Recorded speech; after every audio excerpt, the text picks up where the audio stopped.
Hi all, my name is Kreena and I hope you guys are doing absolutely well. So video चालू करने से पहले मैं खुद को इंट्रोड्यूस कर दूँ। So I have completed my CSEET and CS executive both in my first attempt. Along with it CS professional में मैंने मॉड्यूल 2 क्लियर कर लिया है and I started my CS journey in my second year of LLB। So मैंने पहले BCom कर लिया था, उसके बाद I started my LLB and I have completed it. So currently I am doing my CS articleship. So as I am still in the process of my CS journey, so I think मैं शायद correct person हूँ, क्योंकि बहुत सारी चीज़ जो institute अभी changes ला रहा है, लाइक आप देख सकते हो प्रीवियस 2 अटेम्प्ट से कितना अलग पेपर आ रहे हैं, कंसेप्चुअल बेस आ रहे हैं एंड ऑल्सो जो बहुत सारी स्ट्रैटेजीज लगा के जा रहे हैं उनका काम नहीं बन रहा, because you have to like literally be conceptually very clear. So वो ध्यान रखिए, ये 6 मंथ्स में आप क्या कीजिए जिससे आपका फर्स्ट अटेम्प्ट में CS एग्जीक्यूटिव हो या फिर प्रोफेशनल का एग्ज़ाम दे रहे हो कैसे क्लियर हो जाए, वो सब बताऊंगी। क्योंकि I have personally like written those papers जहाँ पे सब कुछ बाहर से आ रहा है। Like if you all know CS professional MCS का पेपर कुछ भी बुक के अंदर नहीं आ रहा, तो कौन सी स्ट्रैटेजीज आप अभी से ध्यान रखो, कीपिंग इन माइंड कैसे रिसेंट चेंजेस आ रहे हैं, सब स्टार्ट करते हैं इस वीडियो से।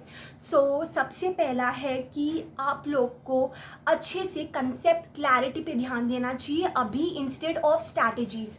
सो अभी से स्ट्रैटेजीज मत लगाओ कि वो स्ट्रैटेजीज हम करेंगे, मैं खुद बताऊंगी वो स्ट्रैटेजीज मतलब कौन सा इंपॉर्टेंट चैप्टर्स है, पास्ट ईयर पेपर, वो सब आपको करना है लास्ट के 3 मंथ्स। अभी 6 मंथ्स है, अभी आपका मोर फोकस होना चाहिए on concept clarity, because at the end of the day जो आप पेपर लिखने बैठोगे, आपको जो कंसेप्ट याद होंगे, जो आपको कंसेप्ट समझे होंगे, उस बेसिस पे ही आप उस पेपर को लिख पाओगे अच्छे से।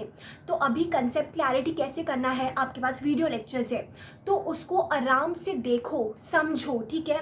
आपको कुछ नहीं, भागना नहीं है किधर भी, आराम से जो टीचर पढ़ा रहा है देख लो, आपको समझ रहा है, आराम से सबसे पहले अभी से और सिर्फ कंसेप्ट क्लैरिटी पे ध्यान दो। याद करना है, कुछ भी मत सोचो, ठीक है।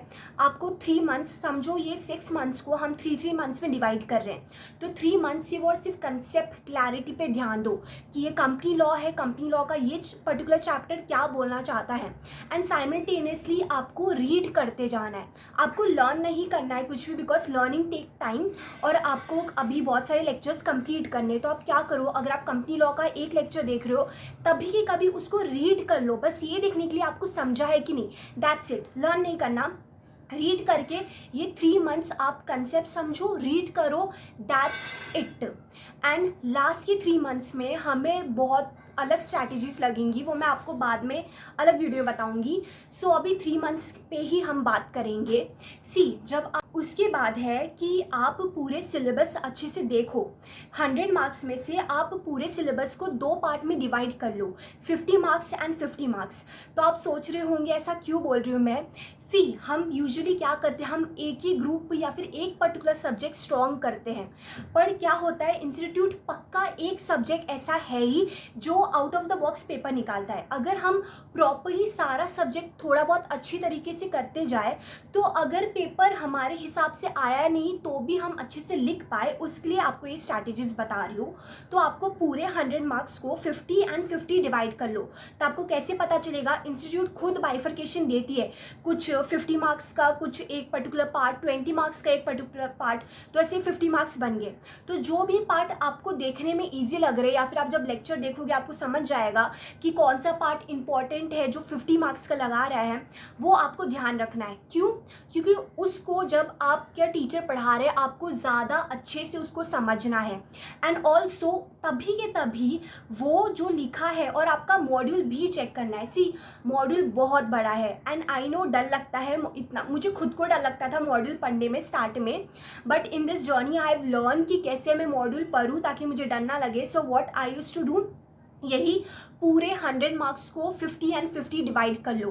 तो जो ये 50 है ना, उसके लिए सिर्फ क्लास नोट्स नहीं, मैं 50 के लिए मॉड्यूल भी करती थी, और मॉड्यूल सारा नहीं, पहले मैं क्लास नोट्स में देखती थी कि ऐसी कौन सी चीज़ है जो मॉड्यूल में कवर है लेकिन इसमें नहीं है, तो मैं मॉड्यूल में सिर्फ उतना पढ़ती थी जो मेरे क्लास नोट्स में नहीं है।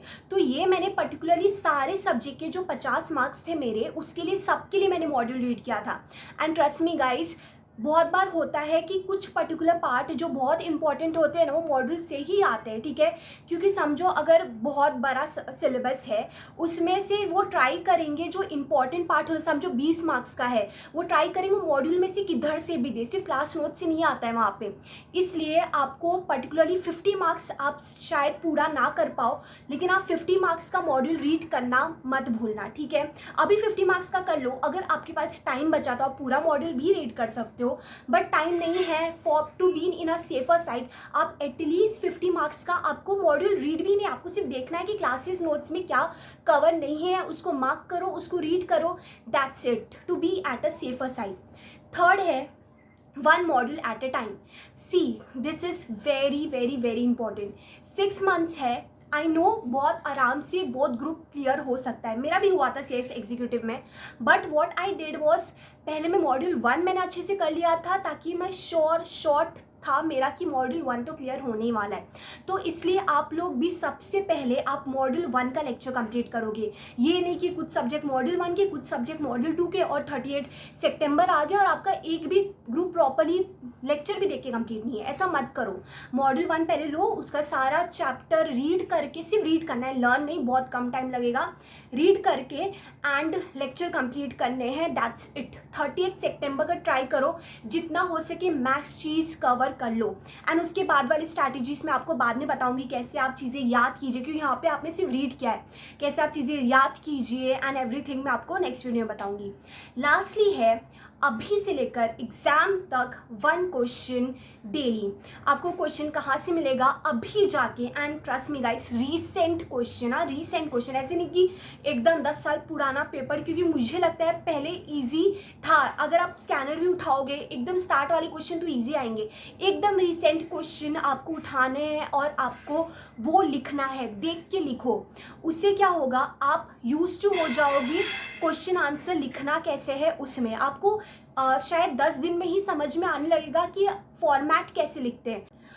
फॉर्मेट के लिए भी कैसे फॉर्मेट लाया है मैं फिर भी एक वीडियो बना दूंगी, लेकिन अगर आप खुद लिखोगे तो आपको पता लगने लगेगा। एक क्वेश्चन डेली करते रहना, ठीक है। एंड लास्टली है, be connected with, I know online में कनेक्ट बहुत डिफ़िकल्ट है, मेरे भी कोई दोस्त नहीं थे ऑनलाइन में, but I realise it over time कि जब हमारे पास दोस्त होते हैं ऑनलाइन में तो हमें लगता है हाँ वो कर रहा है हमें भी करना चाहिए, ये पर्टिकुलर टाइम में चीज़ें ख़त्म।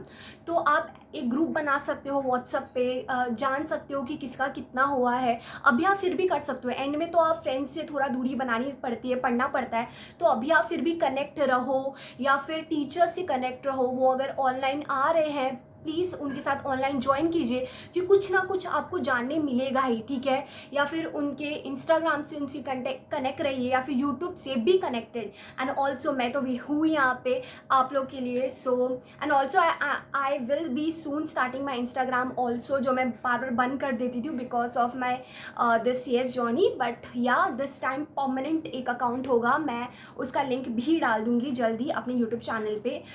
आप हमेशा कनेक्ट रहिए विथ पीपल जो इस CS जर्नी में आपको मोटिवेटेड रखे, आप लॉस ना फील करें, ठीक है।